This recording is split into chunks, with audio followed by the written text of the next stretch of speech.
नमस्कार। पीरियड्स के टाइम में लड़कियों को, मैंने ये वीडियो पहले भी डाली थी बट वो बहुत शॉर्ट थी, इसलिए मैंने सोचा इस बारे में बहुत सीरियसली मैं बताऊं कि फ़ीमेल्स जब भी स्टार्टिंग टाइम हो, उनको पहले ही आप बता दीजिए, आपकी बच्ची, आपकी बहन या आप खुद, हमेशा जब भी आपके पीरियड जो भी 3 डेज़ 4 डेज़ 2 to 7 डेज़ होते हैं, तो उस टाइम फाइबर्स इनटेक ज़्यादा करना चाहिए। ठीक है, आपके पीरियड्स इरेगुलर हैं, इसका एक रीज़न ये भी है कि आप पीरियड्स में ढंग का खाना नहीं खा रहे हैं। अब ढंग का खाना ये नहीं कि कचौरी, समोसा, पूड़ी, छोला। ढंग के खाने का मतलब ये है क्योंकि उस टाइम क्या होता है कि हमारे जो इम्प्योर ब्लड है वो रिलीज़ होता है, ओवम बस्ट आउट होके।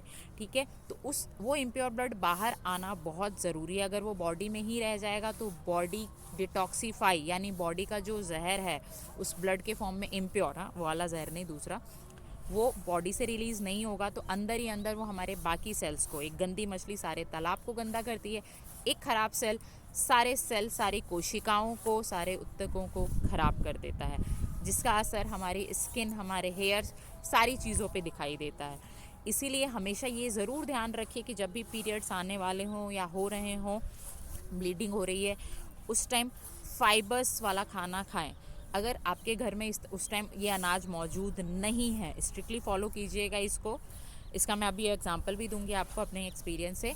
जैसे आप बाजरे की रोटी, जौ की रोटी, ज्वार या इस तरह की चीज़ें खा सकते हैं, या फिर अगर आप गेहूं की रोटी ही प्रेफर करते हैं तो आटा थोड़ा सा मोटा पिसवाइए, मेरे ख्याल से उसमें तो आपका कुछ भी नहीं जाता है, ताकि फाइबर्स हो। जितना पतला पीसा जाएगा उतना ही वो हार्म करता है हमारी बॉडी को, और फैट बढ़ने के चांसेस उतने ज़्यादा हो जाते हैं, क्योंकि इस तरह का स्टार्च फॉर्म जिसमें फाइबर ही नहीं है, ऑब्वियस ही बात है, उससे कॉन्स्टिपेशन होता है। और पीरियड्स के टाइम में तो उल्टा लड़कियों को गैस के इश्यूज़, कॉन्स्टिपेशन के इश्यूज़ ज़्यादा हो जाते हैं। इसीलिए एक ये भी रीज़न है, क्योंकि ब्लोटिंग भी हो जाती है। ठीक है, अजीब सा क्रैम्प्स तो होते होते हैं, और फिर अगर लड़कियां दूसरी ढंग की डाइट नहीं लेती हैं तो वो क्रैम्प्स और ज़्यादा बढ़ते हैं। बॉडी से ब्लड जो है वो पूरी तरह से फ्लश आउट नहीं होता है, अच्छी तरह से रिमूव नहीं होता है।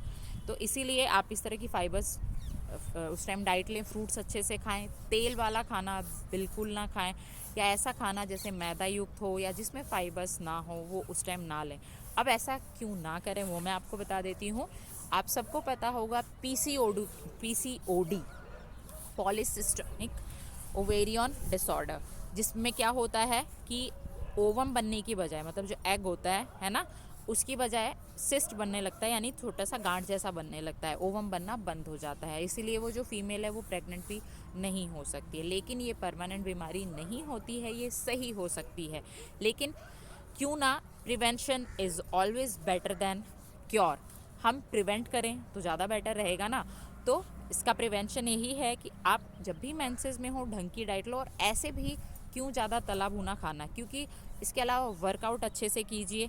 आपका वर्कआउट आपकी बॉडी को फिट रखेगा, और जब जितना आप वर्कआउट करेंगे, जैसे पसीना बॉडी से रिलीज़ होने के बाद बॉडी पे एक अलग ग्लो आता है, स्किन पे एक अलग ग्लो आता है, उसी तरह बॉडी से इम्प्योर ब्लड रिमूव होने के बाद ऑब्वियस ही बात है कि आपकी बॉडी ज़्यादा फिट महसूस होती है। तो ये जो प्रोसेस है ये नेसेसरी प्रोसेस होता है, उस ब्लड का रिमूव होना ज़रूरी है। उदाहरण के तौर पे मुझे भी इश्यूज़ हो गए थे। इसका रीज़न ये नहीं था कि मैं तला भुना खाती थी, मैं तला भुना खाती ही नहीं हूँ। तो ये था, आपको पता है कि हमारे देश में 70 to 80% जो महिलाएं हैं, लड़कियां हैं, वो अनेमिक हैं। डोंट बिलीव मी, फैक्ट्स पढ़िए, डाटा पढ़ के फिर देखिएगा अच्छे से। ठीक है, और उसका रीज़न भी है क्योंकि जो महिलाएं हैं, हर महीने उनकी बॉडी से ब्लड जाता है, लेकिन क्या वापस वो उतना खाना कंज्यूम करती हैं, उस क्वांटिटी में, उस तरह से उतना न्यूट्रिशियस खाना लेती हैं जिससे वो ब्लड बन पाए? ऑब्वियसली नहीं लेती हैं। और इसीलिए ज़्यादातर जो लेडीज़ हैं वो अनेमिक होने की वजह से, चलिए छोटे में प्रॉब्लम भले ही नहीं आती, लेकिन जब फीमेल प्रेग्नेंट होती है, प्रेगनेंसी के टाइम में काफ़ी सारी लेडीज़ की डिलीवरी के टाइम में डेथ हो जाती है अनफॉर्चुनेटली, और काफ़ी बार उनके बच्चों की, इन्फेंट्स की भी डेथ हो जाती है। और ये बहुत बड़ा कारण है हमारे देश में। माल न्यूट्रिशन तो है ही कि उनको पौष्टिकता प्राप्त नहीं हो रही है, लेकिन साथ में ये भी है क्योंकि फीमेल अपनी हेल्थ को लेकर अवेयर नहीं है। अगर वो अवेयर ही भी है तो सिर्फ आप जिमिंग या वर्कआउट करने से नहीं होगा, क्योंकि आपको पता है कि 80% आपकी डाइट का हिस्सा आपकी बॉडी को फिट रखता है। सारा का सारा एक्सरसाइज का काम नहीं होता है। एक्सरसाइज तो 10 to 20% है। अब इसका मतलब ये नहीं कि आप बिल्कुल एक्सरसाइज नहीं करें, 20% मायने रखता है। पर मैं ये कहना चाहती हूँ कि आपकी डाइट कितना मायने रखती है आपकी लाइफ में, आपकी बॉडी के लिए।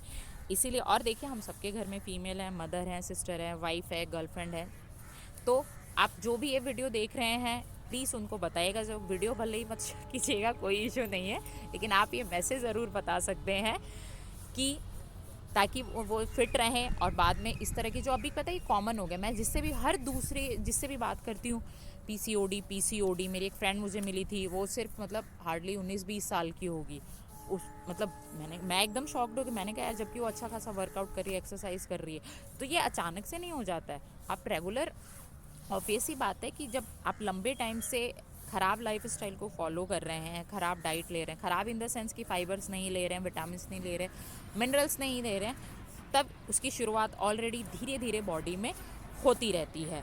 जैसे ब्लीडिंग का प्रॉपर नहीं होना, इरेगुलर होना, या फिर ढंग से ब्लड का बॉडी से रिलीज़ ना होना मेंसेस के टाइम में, जिसके इशू मुझे भी हो रहे थे। और ऑब्वियस सी बात है, उसी एक्सपीरियंस के बाद मैं यहाँ आपके सामने हूँ। मैंने अपनी डाइट में बहुत ज़्यादा इम्प्रूव किया, टच वुड, थैंक्स गॉड। अपनी एक्सरसाइज की जो रूटीन है वो थोड़ा सा इंक्रीज़ किया। चुकंदर ज़रूर लीजिए, क्योंकि चुकंदर आपकी बॉडी में ब्लड का अमाउंट अच्छा खासा बना के रखता है। गाजर तो हमेशा आते नहीं, जैसे अभी आ रहे हैं, तो गाजर ज़रूर खाइएगा। गाजर, चुकंदर, टमाटर, पालक, जो आपके ब्लड को, हीमोग्लोबिन को बढ़ाएगा, और जिससे आपकी बॉडी जो है डिटॉक्सीफाई भी होगी, क्योंकि जितना अच्छा हीमोग्लोबिन उतना ऑक्सीजन का ट्रांसफ़र अच्छा होता है। छोटी क्लास में पढ़ा होगा, भूल गए होंगे, कोई बात नहीं, मैं बता देती हूँ वापस से। हमारा जो खून है वही ऑक्सीजन की सप्लाई करता है, तो खून की कमी है तो ऑक्सीजन सप्लाई कहाँ से होगी यार।